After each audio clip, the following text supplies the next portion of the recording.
बोलो जयकारा बोल मेरे श्री गुरु महाराज की जय। श्री परमहंस दयाले जी महाराज की जय। दादा गुरुदेव जी की जीवनी हमें घर बैठे श्रवण करने को मिल रही है और वो वचन हमें श्रवण करने को मिल रहे हैं जो खुद दादा गुरुदेव जी ने अपने मुखारविंद से भूरे सिंह को फरमाए। एक एक वचन में गहरे गहरे राज हैं। बड़े ही ध्यान से श्रवण करेंगे कल से आगे की जीवनी। दादा गुरुदेव जी ने भूरे सिंह को बताया कि बेतिया में महारानी जी के तालाब पर स्थित थी। महाराज साहेब व महारानी साहिबा दोनों साधु से भी हरि भक्त थे। उनकी ड्योढ़ी यानी फाटक के ऊपर एक गोसाई जी रहते थे। बहुत ही खूबसूरत, शकील, ताकतवर व बलिष्ठ जवान थे। वह हमारी बड़ी फिक्र रखते थे और दूध वगैरह लाया करते थे। इन गोसाई जी महाराज व महारानी जी की सेवा और खबरगिरी से वहाँ पर अक्सर साधु महात्माओं का निवास था। गोसाई जी जैसे दिखनोटी यानी कि देखने में जवान व सूरत शक्ल में अच्छे थे, वैसे ही अंतर आत्मा और व्यवहार में भी बेजोड़ थे यानी बेनजीर थे। तो संवत 1920 से संवत 1936 विक्रमी तक यानी 15 या 16 बरस लगातार भ्रमण के बाद रियासत बेतिया में थे। उस वक्त एक रोज़ दिल में ये ख्याल पैदा हुआ कि अगर कोई मुकाम शहर के बाहर मिलता है जहाँ जंगल व पानी वगैरह का आराम होता है तो वह अख्तियार खुद वहाँ क़याम करते। इन ख्यालात के जवाब में मुर्शिद यानी कि गुरु जी की तरफ से हुक्म हुआ कि इस अतराफ़ यानी कि दिशाओं की स्याही छोड़ मुल्क काठियावाड़ व द्वारका जी वगैरह की स्याही करो। तो मुर्शिद गुरु जी का यह हुक्म पाते ही हमने रवानगी का निर्णय कर दिया और श्री अयोध्या जी की तरफ रवाना हो गए। असनाए रहा यानी कि मार्ग यात्रा में मगध घर से 2-3 साधु साथ हो लिए और इसी तरह पर मिलते मिलते करीबन 6 मूर्ति हो गए यानी कि 6 साधु इकट्ठे हो गए। उन सब ने हमको अपना सिर धरा यानी मंडली का महंत करार देकर सेवा टहल करनी शुरू की। हम उनको हर चंद समझाते और मना करते थे मगर ये खिदमत करने से बाज नहीं आते। हमको खाली ज़मीन पर नहीं सोने देते थे बल्कि घास फूस या मृग चरम को जो कुछ मौजूद होता बतौर गद्दी के बिछा देते थे। गांव से बाहर किसी दरख्त के नीचे खूब आसन लगा दें, घी चावल वगैरह मांग कर लावें, रसोई तैयार करके हमारे हाथ धुलाना वगैरह जो सेवा महंत की होनी चाहिए करते थे। गांव के दीगर लोग भी ऐसा ही करते थे। असनाए राह में जो साधु मिलते गए साथ हो लिए, यहाँ तक कि अयोध्या जी पहुँचते पहुँचते करीबन जो थे 12 मूर्ति हो गए यानी 12 साधु दादा गुरुदेव जी के साथ हो लिए अयोध्या पहुँचते पहुँचते।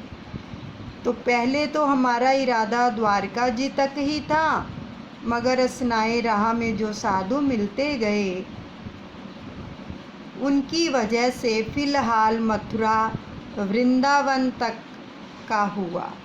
जब तादाद बहुत बढ़ गई तो हमारी तबीयत बहुत घबराई।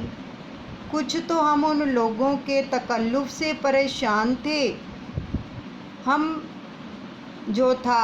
अब हमने अलहदगी की एक तरीक सोची, यानी कभी मील कभी 2 मील चलकर रुकना शुरू किया, क्योंकि हमारा मतलब यहाँ वापस आने से होता था नहीं, सिर्फ दिन गुजारन थी।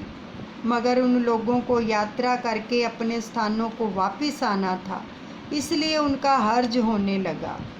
फिर तो उन लोगों ने एक एक करके अलहदा होना शुरू किया। कोई राह में पीछे रह गया तो कोई टिकने की जगह से चला गया। गरज 5-7 रोज में सब साधु किनारा कर गए।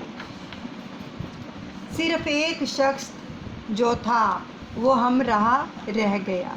हमने बहुत चाहा कि किसी तरह से ये भी रवाना हो जाए, तो फिर तन्हा यानी कि एक अकेले ही रहें, मगर उसने साथ ना छोड़ा।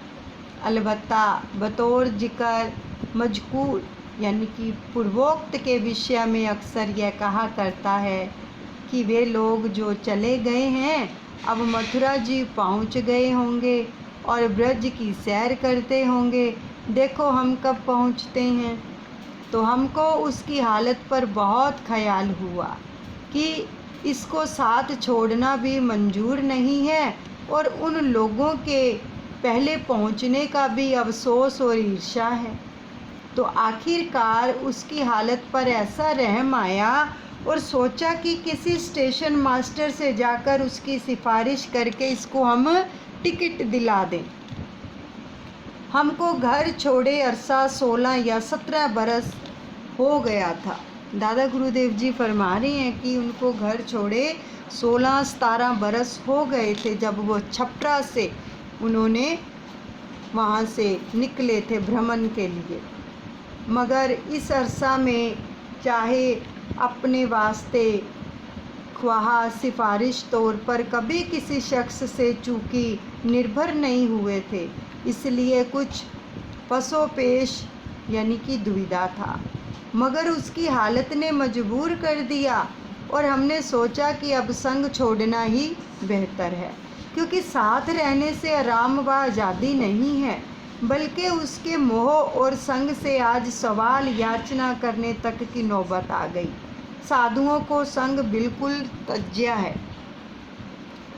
तो क्या हुआ कि जब उस साधु की हालत ने मजबूर कर दिया तो वहाँ से नज़दीकतर जो रेल का स्टेशन था वहाँ जाकर बैठ गए और यह इरादा कर लिया कि अगर कोई भगत या सत्संगी आकर ध्यान देगा तो होगा तो उसका तज़किरा यानी चर्चा कर देंगे, वरना खुद बात चलाकर किसी से ना कहेंगे। तो देवेच्छा से स्टेशन वालों ने हमसे दरियाफ़त किया तो हमने उसकी निस्बत तज़किरा कर दिया। उन्होंने मशवरा करके कानपुर तक का टिकट उसके वास्ते कटवा दिया। मेरी निस्बत भी पूछा तो मैंने इनकार कर दिया। मैं तो पायादा पैदल ही जाऊंगा, मुझको तन्हाई पसंद है। ये दादा गुरुदेव जी भूरे सिंह को फरमा रहे हैं वचन। जब गाड़ी आकर ठहरी तो उस साधु को जुदाई का बहुत अफसोस हुआ, वहाँ तक कि ज़ारों कतार अश्रुधारा बहाता यानी कि रोने लगा।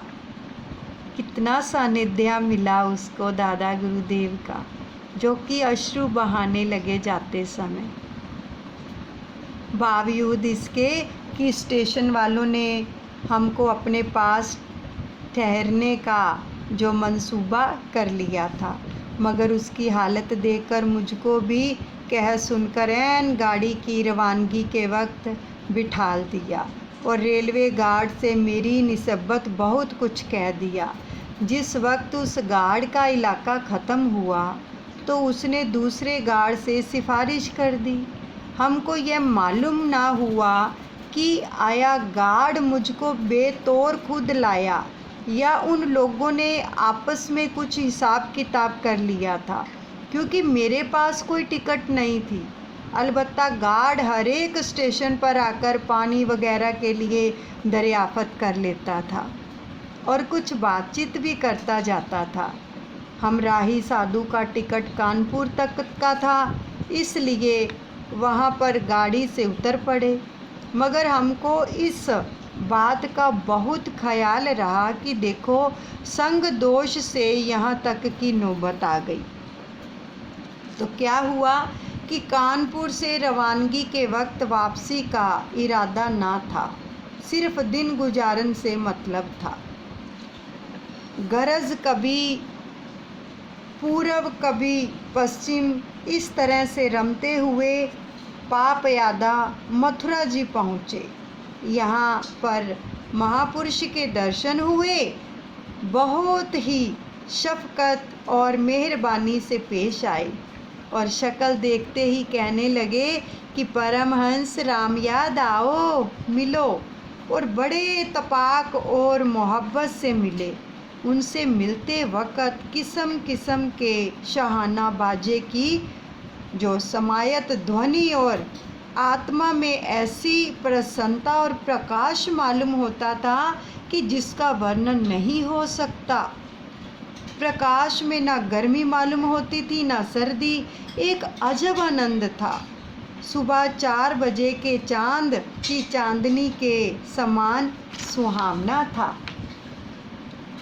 तो जिधर तवज्जो करें धर प्रकाश ही मालूम होवे और राग और बाजे सुनाई दें। तो कभी बंद ना हो, खुशी खुशी आनंद में फिरते रहे। घंटा आधा घंटा किसी जगह घाट वगैरह पर बैठने का इत्तेफाक हो तो खूब मिठाई, फूल फल और पैसा बेतौर भेंट के लोग चढ़ा जाते थे दादा गुरुदेव जी के चरणों में। और चाहे कि तवज्जो से उनसे बातचीत करें, मगर हमारी तबीयत बोलने चालने और बातचीत करने को नहीं चाहती थी और ना ही कुछ उनकी तरफ से तवज्जो करते थे, बल्कि उठकर चलकर खड़े होते थे। उस चढ़ावे वगैरह को हमराही साधु ले लेता था। दादा गुरुदेव जी ने हाथ नहीं लगाया कि जो उनको कोई भी भेंट चढ़ाता था, कुछ भी जो लोग भेंट चढ़ाते थे ना, वो जो साथ में साधु था वो ले लेता था, लेकिन दादा गुरुदेव जी हाथ नहीं लगाते थे। उस वक्त नंदगांव, गोकुल, मथुरा, वृंदावन वगैरह यानी ब्रिज की सैर खूब भली मालूम होती थी। देखो दादा गुरुदेव जी ने ये सब भ्रमण किया है। वृंदावन, नंदवन, गोकुल, मथुरा, ब्रिज। तो जो नज़ारा उस वक्त देखने में आया वह बयान से बाहर और चश्मे यानी कि बाहर की आँख से जोर नज़र आता है। उससे बहुत मुखल्लिफ था। यहाँ पर कोई हमने मतलब कि कई महीने ठहरे। वहाँ पर दादा गुरुदेव ने कहा कि हम वहाँ पर कई महीने ठहरने का इत्तेफाक हुआ। हरि भक्तन के दरस की महिमा कही न जाए, जन्म जन्म के पाप सब छिन में जात न साए। कि मथुरा जी से रवाना होकर पैदल ही जयपुर पहुँचे दादा गुरुदेव। चूँकि यहाँ के वालियाने रियासत के महाराज अक्सर उदार और हरि भक्त होते रहे हैं। यहाँ तक कि कुल रियासत की आमदनी का 1/3 हिस्सा पुण्य धर्म के वास्ते निकल जाता है और दीगर शहर के नवाहा इर्द गिर्द में पहाड़, जंगल, झरने, तालाब और बाग वगैरह मनोरम स्थान हैं। इसलिए यहाँ साधु महात्माओं का अक्सर कयाम रहता है। इलावा खाने पीने व धूनी पानी के और हर तरह से फ़कीरों की आवाभक्त होती है। यहाँ सिर्फ दिन कयाम करके सांभर चले गए तो वहाँ पर एक भगत बाबू शिव नारायण नाजिम रियासत जयपुर थे, उनके पास ठहरने का इत्तेफाक हुआ। यहाँ पर देवदानी बड़ा तीर्थ का मुकाम था, तो उसकी तारीफ़ में ऐसा कहा गया है कि देवदानी और सब तीर्थों की रानी, उसके पास ही शर्मिष्ठा का तालाब है। इसकी कथा पुराणों में वर्णित है। यहाँ बताए अल्प समय कयाम करके अजमेर चले गए दादा गुरुदेव और पुष्कर जी वगैरह तीर्थों को सैर करते हुए उन बुर्ज वाले महापुरुषों से मिलने को जी चाहा, इसलिए फिर मथुरा वापस चले आए। जिन महापुरुषों के मिलने से अंतरात्मा आनंदित हो गई थी और प्रकाश ही प्रकाश दिखाई दे रहा था। दादा गुरुदेव जी फरमा रहे हैं कि हमारी फिर से ये अंतर इच्छा उठी कि हम वहीं पर जाएं, तो फिर वो मथुरा वापस आ गए। देखो कितने सुंदर वचन हमने श्रवण किए हैं दादा गुरुदेव जी के, कितनी कितनी लीलाएं उन्होंने बताई हैं। और उनका सानिध्य पाके तो देखो जो महात्मा थे वो भी रो पड़े, और फिर दादा गुरुदेव जी को उनके साथ ही वापस आना पड़ा। यानी दादा गुरुदेव जी का सानिध्य जिसने भी पाया है ना, उसको बहुत ही आनंद मिला है प्रेमियों। दादा गुरुदेव जी एक महान हस्ती हैं जो केवल और केवल अपने प्रेमियों के लिए ही इस धरा पर जिन्होंने अवतरण लिया। और मेरे दादा गुरुदेव जी से जो भी प्रेम करते हैं, दादा गुरुदेव उनको छोड़ते नहीं हैं। दादा गुरुदेव जी के वचन हैं ये कि जिसका हाथ हम एक बार थाम लेते हैं ना, 7 जन्मों तक उसका साथ निभाएंगे। ये जब दादा गुरुदेव जी यहाँ से निज धाम गमन करने लगे थे, तब भगत अमीर चंद जी को ये वचन फरमाए थे कि आप रो मत, जिसका हाथ हम एक बार थाम लेते हैं 7 जन्मों तक उसको संभालते हैं। तो खुद सोचो, मन हर वक्त उसके प्रेम में रंगा रहे, हर वक्त उसकी याद बनी रहे हमारे दिल में। इसीलिए हम सत्संग सुनते हैं, भजन सिमरन करते हैं, श्री आरती पूजा करते हैं कि मालिक की याद बनी रहे। ये जितने भी साधन हैं ना, उसकी याद दिलाने के लिए हैं, उसकी याद दिलाने के लिए। इसलिए आप सबको बार बार करवद्ध प्रार्थना की जाती है, प्रेमियों जुड़ा करो। देखो बहुत कम लोग जुड़ पाते हैं, एक एक बंदे को मैसेज करते हैं कि जुड़ो, लेकिन फिर भी नहीं जुड़ पाते। समय की कदर करो, आपको बुलावा आता है उस परमपिता परमात्मा का कि जुड़ो। आता है कि नहीं आता? नहीं तो हमारी क्या औकात है कि हम किसी को मैसेज करें। वो प्रेरणा देता है, किस लिए देता है? उसको दुख होता है, जो प्रेमी दुखी और परेशान है, और उसने ये ज़रिया बनाया है कर्मों को हल्का करने का। लेकिन अगर संदेश मिलने के बावजूद भी हम नहीं जुड़ते हैं, तो फिर हमारे भाग हैं, फिर सतगुरु उसमें कुछ नहीं कर पाएंगे। क्योंकि अगर हम वाद विवाद में, तर्क वितर्क में फंसे रहेंगे, भगवान का नाम लेने में भी बहुत सारे लोग तर्क वितर्क करते हैं, वाद विवाद में पड़ते हैं, तो वो फिर भगवान का सानिध्य प्राप्त नहीं कर सकते हैं। क्योंकि भगवान ही है एक जो भगत के दुखों से उसको छुटकारा दिलवा सकते हैं। रोज़ रोज़ हम सत्संग सुनते हैं, रोज़ रोज़ नाम जाप करते हैं, तो क्या होता है कि हमारी ये आदत बन जाएगी अंतिम समय तक। अगर नहीं बनाएंगे तो फिर अंतिम समय क्या होगा, फिर नहीं कुछ पता। अगर आदत बनेगी तो ही उसकी याद आएगी। देखो अब एक बच्चे को स्कूल में डालते हो तो पूरा साल वो लेसन पढ़ता है, पूरा साल, फिर जाकर उसको याद होता है, फिर जाकर वो एग्ज़ाम देता है, फिर जाकर पास होता है। अब ये तो है नहीं कि सारा साल तो पढ़े नहीं, और जब एग्ज़ाम है तब वो पढ़ेगा तो क्या पास हो जाएगा? तब क्या याद होगा?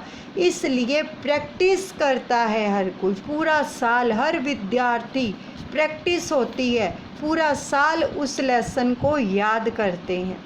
फिर जब एग्ज़ाम होते हैं तो फिर उन प्रश्नों का उत्तर वो दे पाते हैं, तभी आगे बढ़ते हैं।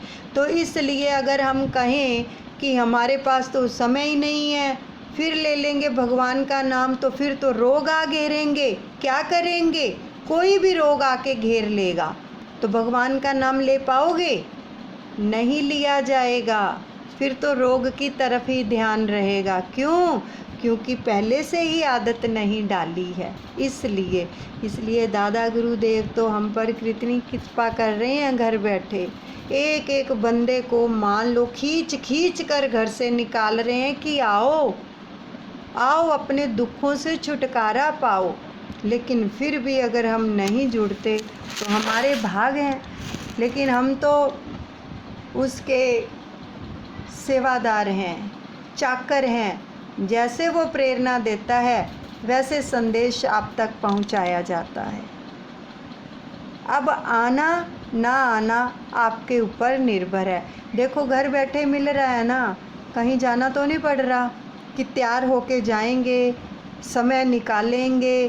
दादा गुरुदेव जी की कितनी कृपा है, घर बैठे जिस हाल में भी बैठे हो, जिस अवस्था में भी बैठे हो, सुन रहे हो। ये कितनी कृपा है।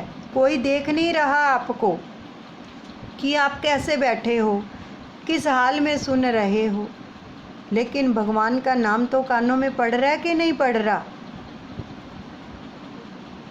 साथ में घर का पालन पोषण भी कर रहे हो, घर वालों की सेवा भी कर रहे हो और साथ में सत्संग भी सुन रहे हो। तो ये कितनी कृपा है।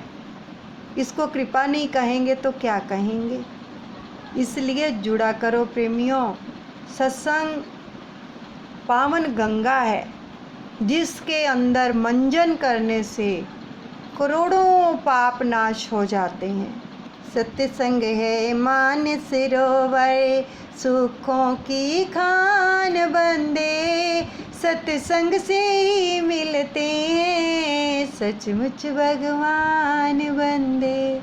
सत्संग एक मान सरोवर है, सुखों की खान है और सत्संग से ही भगवान मिलते हैं। क्योंकि सत्संग के अंदर हमें पता चलता है हमारे अंदर कमियां क्या हैं, कितनी कमियां हैं। हम रोज़ रोज़ माफ़ी मांगते हैं ना, दादा गुरुदेव हमने जिन व्यक्तियों के लिए भी नकारात्मक कर्म किए हैं, विचार वाणी व्यवहार से हमें क्षमा कर दीजिए। कितना कुछ सीखने को मिलता है। अपने बच्चों को भी सिखाते हैं कि नहीं सिखाते? तो इसलिए प्रेमियों जुड़ा करो। समय तो जा रहा है, कोई किसी को मतलब नहीं है किसी से, केवल सतगुरु ही अपने विरध की संभाल करते हैं, उसकी रक्षा करते हैं, हाथ पकड़ लेते हैं उसका जब भी गिरने लगते हैं हम। आज किसी का मैसेज आया कि बहुत दिन हो गए थे, हम बड़े परेशान थे इसलिए क्लास नहीं लगा रहे थे, लेकिन आज जैसे ही संदेश आया, दादा गुरु शरणम का जाप भेजा सबको, तो कहने लगे कि ऐसे लगा दादा गुरुदेव ने याद किया है, आज ज़रूर सत्संग की क्लास लगाएंगे। तो आप खुद सोचो कि क्या वो हर एक दिल की नहीं जानते हैं? घट घट के पट पट की जानत, भले बुरे की पीर पछानत। हर दिल को वो पीड़ा जानते हैं, हर लेते हैं पीड़ा को। और देखो कितना कुछ आपको सत्संग के अंदर बताया जाता है। अगर किसी को कोई भी प्रॉब्लम है, किसी भी तरह की परेशानी है, हर साधना बताई जाती है। प्रेमियों, कारोबार के लिए समस्या है तो समृद्धि साधना करो। समृद्धि साधना में इतनी पावर है। जो भी भाई लोग हैं अपनी दुकान पर जाते हैं, दुकान को जाके ब्लेस करें। दुकान के अंदर जितना भी सामान पड़ा होता है उसको ब्लेस करें। Love you, like you, respect you, जिसको भी आप मानते हैं, दादा गुरुदेव जी ब्लेस यू। अपने गले को रोज़ ब्लेस करें, गले पे हाथ रख के नाम का जाप किया करें और उसको बोलें कि आप मेरे लिए कृपाशाली हो, आप मेरे लिए भाग्यशाली हो। जब हम ऐसे संदेश देते हैं तो वो परमपिता परमात्मा फिर कृपाशाली और भाग्यशाली ही बना देता है। किसी को किसी भी प्रकार की कोई भी नारायण हेल्प की ज़रूरत है, मैसेज कीजिए, उसी वक्त फ़ौरन जवाब दिया जाता है। क्योंकि दादा गुरुदेव जी के जो प्रेमी है ना, वो उनको परेशान और दुखी नहीं देख सकते हैं। वो कोई ना कोई ज़रिया बनाते हैं कि हमारे प्रेमी सुखी रहें, सुखी जीवन जिएं, भक्ति करें, आनंद भरा जीवन जिएं। तो इसलिए प्रेमियों, जुड़ा करो, समय जा रहा है। हर बातों को पीछे छोड़ दो, हर बात को, किसको मुख रखो? अपने सतगुरु को और नाम को। इस जीवा से हर वक्त नाम का सुमिरन होता रहे, उसकी याद बनी रहे, उसका ध्यान बना रहे कि प्रभु हर वक्त ये पुकारा करो, मेरे नाथ, मेरे प्रभु, मैं तुमको भूलूं नहीं, तुम मेरे हो, मैं तुम्हारा हूँ। तू मेरा मेरा मेरा, मैं तेरा तेरा तेरा, तू मेरा मैं तेरा, तू मेरा मैं तेरा। जब हम हर वक्त उसको याद करते रहेंगे तो वो छोड़ेंगे?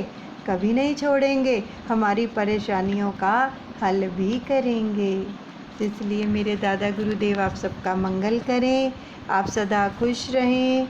Love you, like you, respect you. Dada Gurudev ji bless you all, Gurumukh bless you. बोलो जयकारा बोल मेरे श्री गुरु महाराज की जय, श्री परमहंस दयाल जी महाराज की जय।